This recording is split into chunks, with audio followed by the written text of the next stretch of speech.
Se você sempre quis aprender sobre bolsa de valores, tem curiosidade sobre esse tema, ainda não começou, ou até começou e gostaria de aprender um pouco mais, eu vou iniciar uma sequência de vídeos que o objetivo é esclarecer e tratar da forma mais didática possível como é essa questão do mercado financeiro, como é a questão do funcionamento da bolsa de valores, dos diversos indicadores fundamentalistas, dos diversos indicadores técnicos, das correlações entre indicadores econômicos divulgados lá fora que impactam no nosso mercado, questão de o aumento do petróleo, o aumento do minério de ferro e as correlações com nossa bolsa, né?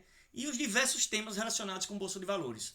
Eu sou o professor Jorge Chaves do Betas Cursos, a Escola de Investidores, e a gente vai começar uma sequência de vídeos tratando sobre esse tema tão fascinante que depois que você entra, você não consegue mais sair, né? Sempre lembrando que o foco é o conhecimento e não aquele investimento de curtíssimo prazo que muito se vende, mas que são riscos, que tem risco altíssimo e que as questões psicológicas vamos dizer assim, da psicologia do trading, ela é mais relevante e mais importante até. O nosso objetivo é mostrar para vocês essa questão da bolsa de valores, né? E iniciando aqui com essa aula a respeito de introdução à bolsa de valores. Será uma aula curta, né? Espero que vocês gostem da aula. Eu sou o professor Jorge Chaves e nós somos o Betas Cursos, a Escola de Investidores, desde 2013, uma empresa alagoana de educação financeira. Vamos lá, eu começo mostrando o seguinte: o que é uma ação? Uma ação é a menor fração do capital social de uma empresa. E esse capital social, ou essa teoria, ou esse conhecimento, ele surge do direito empresarial, né, brasileiro e mundial, onde você pega uma empresa, né, e divide ela em pequenas partes, em pequenos papéis que hoje são registrados do ponto de vista escritural, né, que é um registro online, que fica lá que a empresa tem tantas ações, e essas ações, no final das contas, representam a empresa. E eu tenho dois tipos de sócios: os majoritários, que detêm a gestão da empresa, e os minoritários, que somos nós, os pequenos investidores, que querem tirar proveito de quem? Da boa governança e da boa gestão dos sócios majoritários, né? Então, basicamente, essa é a ideia do conceito de ação. A ação é a menor fração do capital social de uma empresa, né, que tem um estatuto social, que tem a lei das SAs, né, que tem a fiscalização da CVM e tudo mais. Agora veja, em geral, o preço das ações, a quantidade de ações é fixo. Esse número de ações não muda, né? Então, eu fiz um exemplo aqui, uma indústria de frango, uma indústria de proteína animal. Como é que eu faço para representar ela? Eu faço o seguinte: eu colocar aqui 100 ações. Então, cada ação vai representar 1%, né, da empresa. Então, se eu tenho 4 ações, eu tenho 4% da empresa. Eu vou sempre referenciar com essa questão do número 100, porque vai ficar mais fácil de entender os próximos vídeos a respeito dos indicadores fundamentalistas que a gente vai tratar. Então veja, em geral esse número é um número fixo, né? Então tem a Petrobras. O que é que eu faço? Eu pego todo o patrimônio da Petrobras, as dívidas, e em tese eu chego aqui no patrimônio líquido e seria realmente quanto a Petrobras vale. Mas o número de ações que a Petrobras tem também é fixo. Depois, quando a gente for tratar dos indicadores, a gente vai ver lá que às vezes são bilhões de ações, tá? Mas nesse caso eu quero que vocês entendam que essa empresa, seja ela qual for, vai ser fracionada e dividida em um número fixo de ações. Então pode ser uma ação do setor aéreo, pode ser uma empresa de telefonia, pode ser uma petroleira, pode ser qualquer que seja a empresa, um banco. De qualquer forma, esse número de ações é um número fixo, ok? E tá lá aquele número fixo. Como é que eu faço para comprar essas ações? Essas ações, veja, nós temos dois tipos de empresas SAs. As de capital fechado, que eu não tenho acesso para comprar essas ações, e as de capital aberto, que qualquer pessoa que tem um CPF, inclusive menores, podem comprar essas ações que estão listadas na Bolsa de Valores e que tem vários requisitos para estarem listadas na Bolsa, de governança corporativa, de publicar balanço, de transparência. Agora, como é que eu sei qual é a ação? Como é que essas ações são negociadas? O que é que eu preciso saber? A primeira questão é a seguinte: as ações elas têm um código. E esse código ele é dividido assim, ele tem 4 letras e um número, de forma geral, que existem as exceções. Então são 4 letras e um número. A única diferença é que na unit, os 2 números, aí são 2 números e o final aqui é o final 11. E tem um detalhe, se eu tenho, por exemplo, PETR4, o 4, como eu coloquei aqui, ó, indica que é uma ação preferencial. O que é ação preferencial? Aquela que dá preferência no recebimento de dividendos e não dá direito a voto. A ação ordinária, que é a que tem final 3, que é a ON, é aquela ação que dá direito a voto. Agora veja, tem alguns tipos de ações que tem, por exemplo, PETR4 e PETR3. Então o capital dela é dividido 50% de ações ordinárias, que dão direito a voto, e 50% de ações preferenciais, que dão direito a preferência no recebimento de dividendos. Mas eu tenho, por exemplo, empresas que só têm ações ordinárias, como o próprio Banco do Brasil. Qual o código do Banco do Brasil? Se eu quiser comprar uma ação, eu preciso saber que o código do Banco do Brasil é BBAS3. E onde tem essa lista? É só digitar no Google, lista, código das ações listadas na B3, que é a nossa bolsa aqui no Brasil. E você vai ter lá os mais variados códigos. Então, por exemplo, PETR4 é a ação preferencial da Petrobras. Vale 3, a Vale só tem ações ordinárias. E TUB4 é a ação preferencial do Itaú. BBDC4 é a ação preferencial do Bradesco. B3SA3 é o quem? A ação da própria bolsa. A própria bolsa de valores está listada na bolsa de valores. Aí eu tenho a Ambev 3, né? E a Ambev só tem ações ordinárias. Aí você tem Magazine Luiza, Petrobras ordinária, né? Via Varejo, que mudou agora o código, BBAS3 e assim sucessivamente. Sempre lembrando, são quem? São 4 letras e um número. E apenas nas units que eu tenho o final 11. E aqui eu fiz a questão de pegar as units. E o que é unit? É um código só, que na verdade é um conjunto de ações. Então, por exemplo, quando eu chego e compro, vou colocar aqui Santander, SAMB 11. Quando eu compro uma SAMB 11, eu estou comprando uma ação ordinária e uma ação preferencial. Se eu for lá e comprar uma Taesa, TAI 11, a TAI 11 vai ser uma ação ON e 2 PNs. Se eu comprar Klabin 11, né, que é de papel e celulose, eu vou estar comprando uma ação ordinária e 4 preferenciais. E a Unity tem esse código 11 por trás. E veja, eu tenho as mais variadas empresas listadas na bolsa. Eu tenho a Vale, tenho a Petrobras, tenho o Banco do Brasil, tenho a JBS, Lojas Renner, IRB, Suzano Papel e Celulose, Ultra, Banco do Brasil, Localiza, que mais? Dux, Cielo, que vai fechar o capital. Tem quem? A MRV, que é construtora, Cosan, CVC, ou seja, eu tenho mais de 400 empresas. E aí entra também um detalhe. Quem é esse Ibovespa? Que toda vez o pessoal fala. O Ibovespa é uma média de 70 a 80 empresas, as mais líquidas, que tem mais volume de negociação na nossa bolsa. Então, quando o índice sobe, significa que na média essas ações subiram, né? Então é importante que você entenda, ó, que eu tenho aqui, ó, Natura, tem o TIM e as mais variadas ações.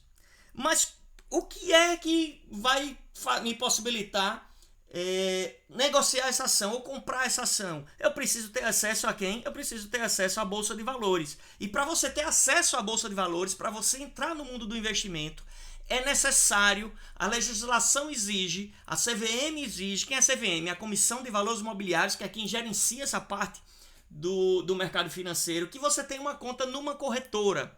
A maioria dos bancos tem corretora. O Banco do Brasil, a Caixa, o Santander, o BTG, o Itaú, todos eles têm corretora. Então, para você acessar a Bolsa de Valores, necessariamente você tem que abrir a conta numa corretora, que hoje é um processo online rápido.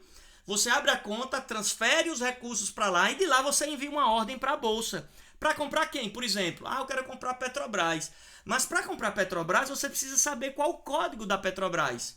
O código é qual? PETR4. Então você vai entrar numa coisa que a gente chama de home broker e vai comprar, digitar o código, a quantidade que você quer e vai fazer essa compra das ações. A gente depois vai detalhar uma série de vídeos, na série de vídeos, como é que faz para comprar, fazer um passo a passo. E mostrar aqui o que é essa história da abertura de capital. Por exemplo, quando eu compro um carro zero, eu comprei um Ford não, né? Vamos botar aqui um Gol ou um Polo. Comprei um Polo. Quando eu faço o depósito para a concessionária, aquele dinheiro vai para a Volkswagen. Só que quando eu pego esse Polo e revendo para o meu irmão revende para o primo, a Volkswagen não recebe nenhum dinheiro e não tem nada a ver. Então o único dinheiro que entra no caixa da empresa é o dinheiro da primeira compra das ações, que é quando a ação entra na bolsa. Então quando o investidor compra pela primeira vez a ação na bolsa, que é o IPO, oferta pública inicial, esse dinheiro entra no caixa da empresa. E a empresa vai fazer o que com esse dinheiro? Vai financiar o crescimento dela, vai investir no país, vai fazer fábricas de produzir carro, de produzir cerveja, se for uma empresa de cerveja. Vai gerar crescimento e renda para quem? Para o próprio investidor. O investidor também poupa e consome os produtos da empresa, gerando lucro. E a empresa faz o quê? Distribui dividendos, que é o quê? O lucro líquido, né? Que a lei das SAs exige que seja no mínimo 25% do lucro líquido seja distribuído para o acionista, remunerando o capital do acionista. Então a bolsa impulsiona as empresas, gera poupança para o investidor e crescimento para o país. Isso é um ciclo virtuoso. Só que isso é um ciclo virtuoso nos países que a gente tem estabilidade financeira, que a gente tem estabilidade jurídica, né? E aqui no Brasil essa coisa não é tão estável assim. Então vamos lá. A primeira compra na Bolsa de Valores, isso aqui a gente chama de mercado primário. Então você vai ter que entrar no mercado primário. A partir do momento que a ação é negociada a primeira vez, ela entra no mercado de usados. E esse mercado de usados tem um nome. Qual é o nome desse mercado de usados? Bolsa de Valores. Então toda vez que você vai comprar uma ação, na verdade você está comprando, em tese, um carro usado, tá? Então a ideia da bolsa é essa. As empresas captam esse dinheiro dos investidores para investir no negócio delas, né? E você tem essa grande vantagem de partilhar também dos lucros. Então, no final das contas, esse processo de abertura do capital é o quê? É um modelo pelo qual, por exemplo, se eu tenho uma fábrica de Suzano Papel e Celulose, a fábrica custa 5 bilhões. A Suzano não tem esse dinheiro e precisa pegar emprestado no banco. O banco vai querer garantia, vai ter um juro absurdo. Qual a outra maneira dela se financiar? Vai emitir debêntures, que são títulos de dívida, né? Mas aí você vai ter um custo também relativamente alto. O que é que ela pode fazer? Emitir novas ações de uma oferta pública de ações. Quando ela emite mais ações, o que é que ela está fazendo? As pessoas vão investir porque confiam na Suzano Papel e Celulose. E ela não deve nada, você passa a ser dono, você é parceiro no risco. Então você tem parceria no risco e parceria no lucro. Então, ela emite novas ações, aí sim, aquelas 100 ações vão, por exemplo, para 200. Então, ela fez um aumento de capital, né? Já que a ação é a menor fração do capital social, ela aumenta o capital. E uma vez que ela aumenta o capital, esse dinheiro entra no caixa, né? E você vai ter a questão dos bônus da subscrição, de bônus de subscrição, para manter a sua posição acionária. Mas esse dinheiro entra no caixa da empresa para ela financiar os novos projetos que ela eventualmente tenha. Agora, tem duas questões que você precisa saber na hora de fazer investimento em ações. No mínimo, você tem que conhecer um pouco sobre balanço patrimonial e um pouco sobre a DRE, que é a demonstração do resultado de exercício. Esses, vamos dizer assim, demonstrativos financeiros estão na lei 6404 de 76. O balanço patrimonial está no artigo 176 e basicamente o que é o balanço patrimonial? É uma demonstração que apresenta a posição financeira e patrimonial de uma entidade ao término de cada exercício social, sabendo que isso é uma lei, que o total de ativos, que são os bens e direitos, é obrigatoriamente igual ao total do passivo. E quem é o passivo? O passivo são as obrigações e o patrimônio líquido, ok? Então a gente tem esse diagrama que quando a gente trata de balanço patrimonial, que é o quê? O lado dos ativos, que é onde eu tenho a aplicação dos recursos, e a origem dos recursos, que é o lado passivo. Lembrando que eu tenho que o ativo vai ser igual ao passivo total, né? Que seria quem? Esse passivo, né? Que são as obrigações, mais a questão do patrimônio líquido. Então, ó, o total do ativo vai ser o passivo total, que são as obrigações mais o patrimônio líquido. Ou seja, bens e direitos vão ser iguais a obrigações e patrimônio líquido. No final das contas aqui, o ativo é aquilo que tem valor. Esse passivo é a dívida da empresa, né? Então isso aqui é o que tem valor. Se eu pego os ativos e diminuo do passivo, eu chego no patrimônio líquido, né? Então o patrimônio líquido vai ser essa diferença entre quem? O ativo da empresa menos o passivo. Se eu for fazer uma analogia dessa questão do balanço com a conta de uma pessoa, por exemplo, se eu tenho R$1.000 e eu tenho uma dívida de 500, o meu patrimônio líquido é de quanto? 500. Então a ideia é essa, quanto é que você realmente tem? Quanto é que realmente vale essa sua conta? 500. É o que realmente vale. E quando eu falo, detalhando um pouquinho mais essa questão do balanço patrimonial, eu tenho o seguinte, eu tenho um ativo circulante, que são as coisas que têm liquidez imediata, o dinheiro que está na conta corrente, né? Coisas que eu consigo transformar em dinheiro rápido, e o ativo não circulante, por exemplo, o imóvel, que aí eu não consigo transformar em dinheiro rápido. Então o ativo ele é dividido em dois, ativo circulante e ativo não circulante. Lembrando que aqui vai do mais líquido para o menos líquido. Da mesma forma o passivo, eu tenho o passivo circulante e o passivo não circulante, onde o passivo circulante é aquele mais de curto prazo, é a conta que eu tenho que pagar amanhã, depois de amanhã, nesse exercício financeiro. E o passivo não circulante são as dívidas para o ano que vem, para o exercício seguinte. E a essa diferença faz com que a gente chegue aqui no patrimônio líquido. Depois a gente vai fazer algumas análises em relação a isso, porque tem empresas que têm mais dívida do que ativos. Então o patrimônio líquido vai ser negativo, o que é terrível para uma empresa. Depois eu tenho essa outra demonstração, esse outro, vamos dizer assim, informação financeira, que é a DRE, a demonstração do resultado de exercício, que também está na Lei 6404 de 76, no artigo 187. E o que é essa DRE? A demonstração do resultado de exercício é um relatório contábil elaborado em conjunto com o balanço patrimonial, que descreve as operações realizadas pela empresa em determinado período. O seu objetivo é demonstrar a formação do resultado líquido em um exercício do confronto de todas as contas, das receitas, das despesas, dos resultados apurados, gerando informações importantes para tomar a decisão em relação à questão dos investimentos. Então a DRE é um documento contábil que tem como objetivo resumir o resultado líquido de um exercício financeiro. Em geral eu tenho o quê? Por trimestre. Então naquele trimestre, como é que eu vou saber se foi bem ou se não foi? Assim, então realizado por meio de detalhamento de todas as receitas e despesas da empresa, com o intuito de mostrar se a empresa teve lucro ou prejuízo. Então, trimestre a trimestre, isso é exigido pela Bolsa de Valores, exigido pela CVM, que as empresas façam balanços trimestrais e publiquem a DRE, mostrando se teve lucro ou prejuízo. Se teve lucro ou prejuízo, ela vai ter que informar isso para que os acionistas tomem as decisões deles com base nisso. E a DRE é mais ou menos assim, a receita bruta das vendas. Aí eu faço o quê? Para chegar nos próximos, vamos dizer assim, itens da DRE. Aí eu tenho aqui, deduções, vendas canceladas, descontos, devoluções. Aí eu vou chegar no custo de mercadoria vendida. Depois eu vou e chego onde?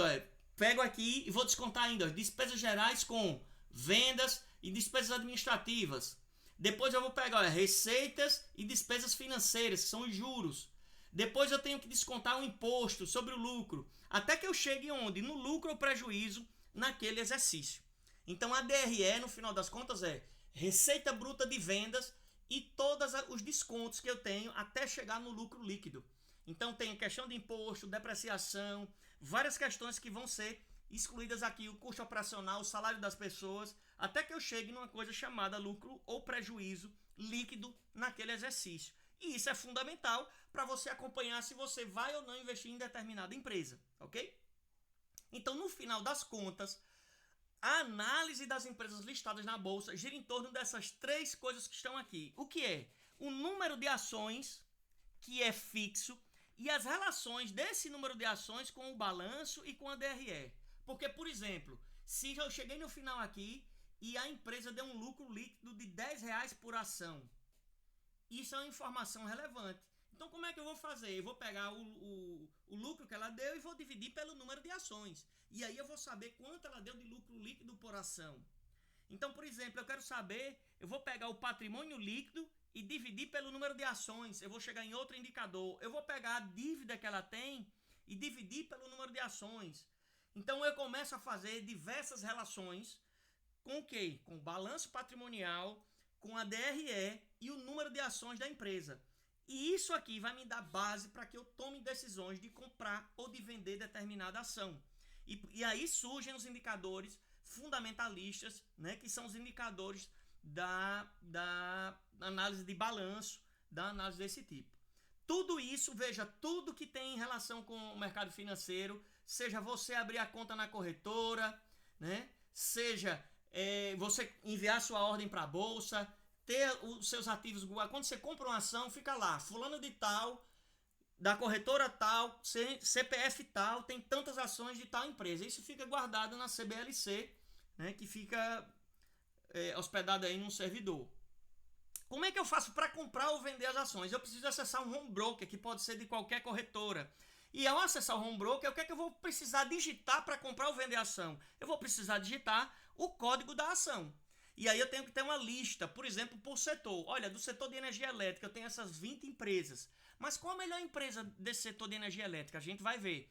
Quais são os indicadores que eu vou olhar? Né? Quanto de lucro cada empresa dessa gera por ação?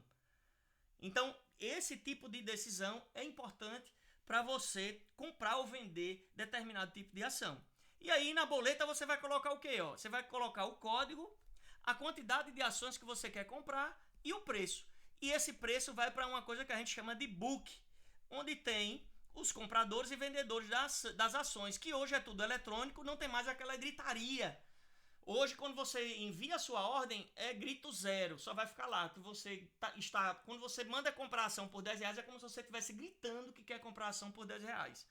Né? E se você encontra um vendedor, o negócio está feito, acabou. Ele vai lhe entregar as ações e você vai entregar o dinheiro. Lembrando que a liquidação das ações é em D+2. Então, quando eu compro a ação, o dinheiro sai da minha conta 2 dias úteis depois.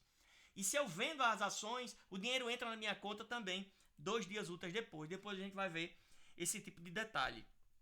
A gente vai iniciar uma série de vídeos sobre indicadores fundamentalistas, sobre o mercado financeiro, né? Espero que vocês gostem da sequência de vídeos. Qualquer dúvida que vocês tenham, deixa aí nos comentários, vai ser um prazer responder, né, a vocês. E é isso. Sucesso a todos, conhecimento é poder, curta, comente, compartilhe. Betas Cursos, a Escola de Investidores, educação financeira para mudar a vida das pessoas. Conhecimento é poder. Até o próximo vídeo. Um grande abraço.